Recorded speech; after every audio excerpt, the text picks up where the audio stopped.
రే మామా బోర్ కొడుతుందిరా, ఏదో ఒక మూవీకి వెళ్దాం రారా. వెళ్దాం.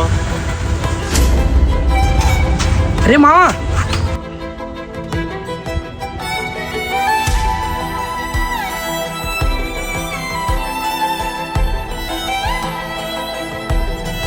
అరే మామా ప్రియా నా లవ్ యాక్సెప్ట్ చేసిందిరా, నాకు చాలా హ్యాపీగా ఉందిరా ఈరోజు.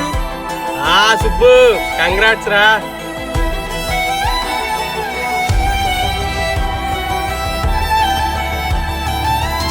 అరే సుబ్బు బోర్ కొడుతుందిరా, పారా మూవీకి వెళ్దాం.